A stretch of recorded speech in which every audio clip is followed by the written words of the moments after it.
Hi hello welcome to post 360. నేను మీ మురళి రాపల్లి. విజయ విహార రమణమూర్తి గారు, ఈ వ్యక్తి గురించి నేను గతంలో చాలా సార్లు ఆయన వీడియో చూసాను. ఆయన మాట్లాడే మాటల్లో వాస్తవాలు కళ్ళకు కట్టినట్టు కనిపిస్తుంది. ఈయన ఏది అయితే చరిత్రలో నుంచి తీసుకున్నారో వాటిపైనే స్పష్టంగా మాట్లాడతారు. తన కళ్ళ ముందు జరుగుతున్న అన్యాయాన్ని నిర్లజ్జగా, నిస్సిగ్గుగా, నిర్భయంగా ప్రశ్నిస్తారు. ఇటువంటి వ్యక్తులు ఈ సమాజానికి చాలా అవసరం. కానీ అంధభక్తులు కొంతమంది ఉన్నారు కదా, మతం మొత్తుతో కళ్ళు మూసుకుపోయి ఆ మత జాడ్యంలో పడి కొట్టుకునే కొంతమంది దుర్మార్గులు. హిందూ మతం అనేది ఎవరి సొత్తు కాదు, ప్రతి ఒక్కరిది. అది ఎవడో ఒక పార్టీ పెట్టి నాది హిందూ మతం అంటే వాడి సొంతం అయిపోదు. లేదు ఒక సంస్థ పెట్టి రిజిస్ట్రేషన్ కూడా లేకుండా అది నాది అంటే వాడి సొంతం కాదు. వీళ్ళు ఎవడైతే ఇప్పుడు హిందూ మతం నాది నాది అని ఊగుతున్నారో వీళ్ళెవరూ లేనప్పటి నుంచి హిందూ మతం ఉంది.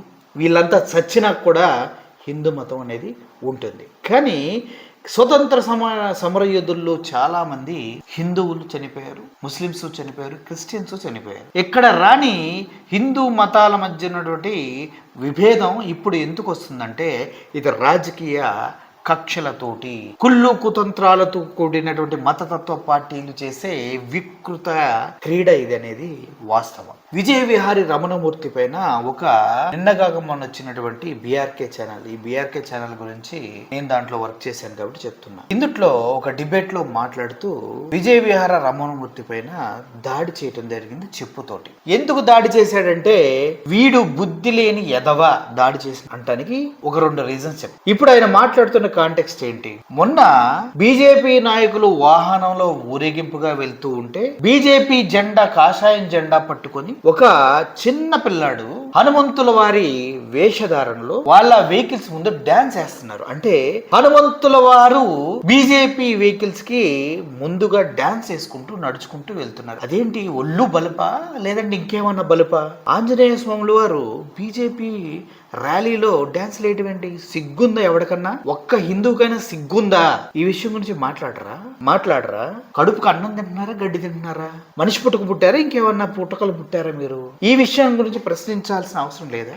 బీజేపీ పార్టీ సొత్త ఏంటి హనుమంతుల వారు డాన్స్ వేయటం? దేవుడిగా కొలిసి హనుమంతుల వారు వాళ్ళ గార్ల ముందు డాన్స్ వేయటం ఏంట్రా బేవర్స్లు అని అడగలదా లేదా? అడగలేదు. పోనీ ఈయన రమణమూర్తి గారు క్లియర్ గా దాని గురించి ప్రస్తావించారు. అంతేకాదు మోడీ గారు హైదరాబాద్ వచ్చినప్పుడు, ఇది మన విశ్వగురు మోడీ గారు హైదరాబాద్ వచ్చినప్పుడు కొంతమంది శ్రీకృష్ణుని తలను తీసేసి ఆ ప్లేస్ లో మోడీ తలను పెట్టారు. ఇది నేను మాట్లాడింది ఏమన్నా తప్ప? ఇక్కడ ఉన్నటువంటి వేస్ట్ నాయలు గాడు కనీసం మనిషి పుట్టకు పుట్టాడో కూడా తెలియదు. వీడు శ్రీకృష్ణుల వారి తలానికి ఏమంటారు?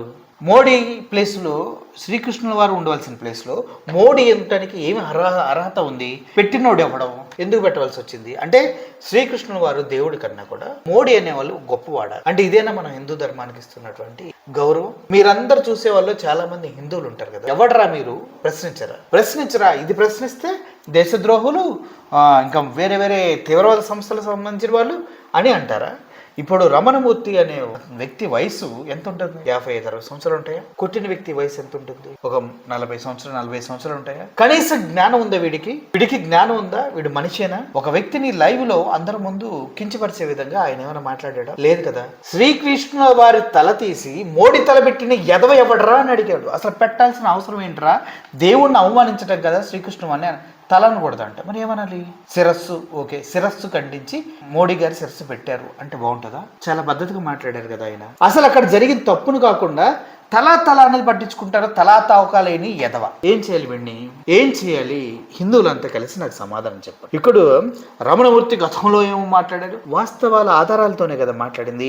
ఒక్కసారైనా ఆధారం లేకుండా మాట్లాడాడా? సవర్కర్ అనే వ్యక్తి మన గోమాతను చంపి ఆర్మీకి భోజనంగా పెట్టండి అని చెప్పిన మాట ఆయన చెప్పిందే కదా. ఇటువంటి చెప్తే మీకు ఒళ్ళంతా గగ్గులు పొడిచి ఏదో అయిపోతుంది కదా. వాస్తవాలు వినడానికి మనం సిద్ధంగా లేవు. ఇప్పుడు మోడీ అనే వ్యక్తి తల తీసుకొచ్చి శ్రీకృష్ణ భగవానుడు ఉన్నటువంటి ప్రదేశంలో పెట్టాల్సింది తప్ప కరెక్టా? ఆన్సర్ చేయండి. నిజంగా హిందువులైతే, నిజంగా శ్రీకృష్ణ భగవాన్ని కొలిచేవారైతే, హిందూ ధర్మాన్ని రక్షించే వాళ్ళైతే, హిందూ ధర్మాన్ని అవహేళన చేస్తూ ఆ ప్లేస్ లో మోడీ అనే ఒక మనిషిని తీసుకెళ్లి పెట్టినందుకు మీరు ఏ విధంగా స్పందిస్తారు?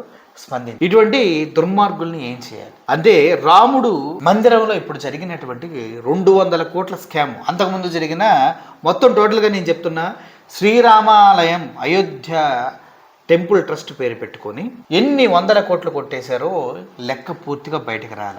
అయినప్పటికీ అక్కడ జరిగినటువంటి ఆ దొంగతనాన్ని మనం అర్థం చేసుకోవాలి. దీనిపైన ఎవడు ఎందుకు మాట్లాడడం? ఒకడు అంటాడు ఇప్పుడు జరిగిన దొంగతనాల కన్నా బ్రిటిష్ కాలంలో ఎక్కువ దొంగతనాలు జరిగినాయి అంటూ అనుపమ్ ఖేర్ అనేటువంటి ఒక బొచ్చులేని గుండు ఎదవ మాట్లాడతారు. ఇంకొకడు వచ్చి మా హిందూ దేవాలయాల్లో డబ్బులు మా హిందువులు తిన్నారు మీకెందుకురా అంటారు. అంటే ఏంటి? హిందూ దేవాలయాల్లో డబ్బులు హిందువులు తింటారు, ఇప్పుడు మొత్తం హిందూ దేవాలయాల్లో హిందువులు పడి దోచుకొని తినేస్తారు, సరిపోతుందా? తప్పు కాదా అది? మీ అంతటికి మీరు సమర్థించుకుంటూ ముందుకు వెళ్తే దానిపైన ప్రశ్నించేవాడు ఒక్కడు కూడా ఎందుకు పుట్టట్లేదు అంటే మనమంతా అధ్యార్జంలో మునిగి కొట్టుకుపోతూ ఉన్నాం. ప్రశ్నిస్తే మనకి నచ్చదు, ఎందుకంటే ప్రశ్నించకూడదు. మన అయోధ్య రామ మందిరంలో కోటాను కోట్లు దుర్మార్గులు దోచుకు తిన్నా మనం ప్రశ్నించకూడదు. అదే అయోధ్య రామ మందిరం కట్టించిన తర్వాత ఏందో మోడీ బాలరాముడు చేయి పట్టుకొని నడుచుకుంటూ టెంపుల్లోకి తీసుకెళ్తున్నట్టు ఫేక్ ప్రోపగండాలు చేసినా మనం పట్టించుకోకూడదు. మోడీని శ్రీరాముడు హత్తుకొని కూర్చున్నట్టు బొమ్మలేసినా మనం పట్టించుకోకూడదు.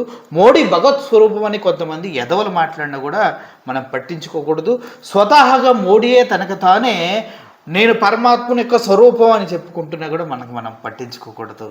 ఎందుకంటే మనం అంధత్వంలో కొట్టిముట్టాడుతున్నాం. ఎవరైనా గట్టిగా ప్రశ్నిస్తే మన అంధభక్తితో వాళ్ళపైన దాడి చేస్తాం. అరే ప్రజల కోసం విద్య వైద్యం అనేది ముఖ్యం.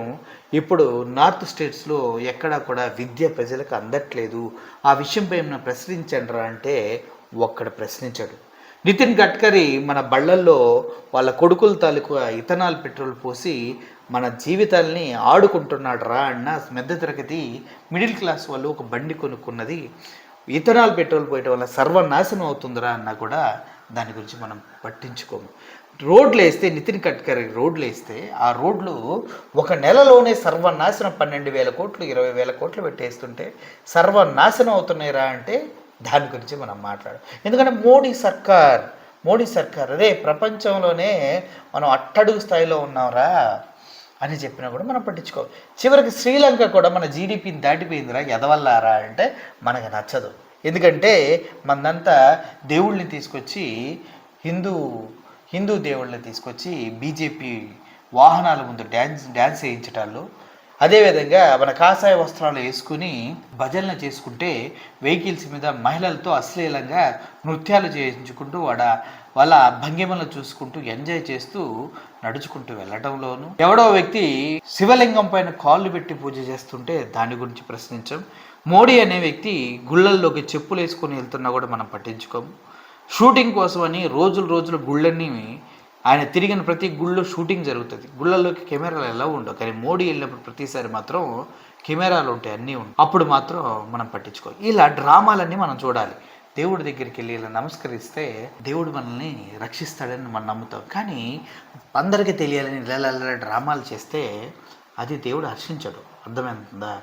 నాకు ఒక విషయం అర్థం కాదు భయ్య, మోడీని భజన ఎందుకు చేస్తున్నారు? ఆయన కూడా దేవుడని మీరేమైనా నమ్ముతున్నాడా? ఒకవేళ నమ్మితే ఆయన కూడా దేవుళ్ళలాగే అద్భుతాలు చేయమని చెప్పండి. దేశంలో రోజుకు పడిపోతున్నటువంటి రూపాయిని పెంచమని చెప్పండి డాలర్తో. పాస్పోర్ట్ ర్యాంకింగ్ 135కి వెళ్ళింది, దాన్ని రక్షించమని ఏమని చెప్పాడు? ఇండియా మొత్తం వేరే కంట్రీ వాళ్ళు పాస్పోర్ట్ కోసం క్యూ కడతారన్నారు. చివరిగా మన పాస్పోర్ట్కే వాల్యూ లేదు, అది కనీసం ఐడెంటిటీ డాక్యుమెంట్గా కూడా పనికిరాదని మనమే చెప్పి విదేశాల మొత్తం మొహం మీద ఉమ్ముంచుకునేలా చేశారు. ఇంత దారుణమైనటువంటి వ్యవస్థలో చిక్కి కొట్టుకుంటూ పోతుంటే శ్రీకృష్ణుడి తలని తీసేసి అక్కడ మోడీ తల పెట్టారని అడిగినందుకు ఎవడికో కోపం వచ్చి ఆయనకి చెప్పుతో కొట్టాడు. నిజంగా చెప్పుతో కొట్టాల్సింది ఆ తలని కృష్ణుడి ప్లేస్లో పెట్టిన వాడిని. దాన్ని సమర్థిస్తున్న ఇటువంటి కోహనా మేధావులు. మీకు అందరికీ అర్థమవుతున్న విధంగా నేను చెప్పాలంటే రాబోయే రోజుల్లో ఈ మతతత్వవాదులు ప్రతి ఒక్కరిపైన దాడి చేస్తారు. దాడి చేయటమే కాదు, ప్రతి ఒక్కరిని వేధించుకు చంపుతారు. అందుట్లో ఎటువంటి సందేహం లేదు. మతం పేరు అడ్డం పెట్టుకొని మారణ హోమం చేయడానికి సిద్ధపడుతున్నారు. ఈ మానవ జాతి అంతరించిపోవడానికి మొదటి అడుగు. ముఖ్యంగా సౌత్ స్టేట్స్లో ఇప్పుడు కొత్తగా హిందుత్వ భావజాలాన్ని రేపి రెచ్చగొట్టి చలి కాచుకోవడానికి చూస్తున్నారు. ఇటు ఆంధ్రప్రదేశ్లో సనాతనిగా మారిన పవన్ కళ్యాణ్ దగ్గర నుంచి కూటమి ప్రభుత్వం కూడా దీని వెనక పావులు కదుపుతూ ఉంది. అదేవిధంగా తెలంగాణలో కూడా బీజేపీ అనేది బాగా వేస్తుంది. తమిళనాడు, కేరళ, కర్ణాటక ఈ సౌత్ స్టేట్స్ మొత్తాన్ని వీళ్ళు ఏలాలని చూస్తున్నారు. ఇంతకే కేరళ ఫైల్స్ అని సినిమాలు వచ్చిన తప్పుడు వ్యక్తులుగా తీర్చిదిద్దిన, ఆంధ్రప్రదేశ్లో ఈ సనాతనవాదులు ఉన్నట్టుగా ఉండి పుట్టుకొచ్చిన ఇదంతా కూడా ఇప్పుడు జరుగుతున్న మత వికృత క్రీడలో భాగమే. రాబోయే రోజుల్లో ఇవి తీవ్ర రూపం దాలుస్తాయి. ఈ చెప్పు దెబ్బతో చెంప దెబ్బతో స్టార్ట్ అయినటువంటి ఈ దాడి రాబోయే రోజుల్లో మనుషుల్ని నిట్ట నిలువున కాల్చివేసే వరకు వెళ్తాయి అనడంలో ఎటువంటి సందేహం లేదు. ఇది ఆదిలోనే తుంచేయాలి. కాబట్టి ప్రతి ఒక్కరూ మనిషిని మనిషిగా గౌరవించండి. మన ధర్మం ఎవడబ్బ సొత్తు కాదు. మన హిందువులు ఎవడికి బానిసలు కాదు.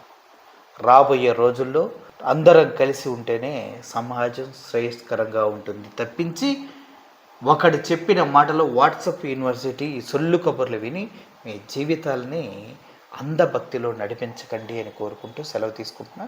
Thank you for watching this video. Murali signing off. Thank you so much.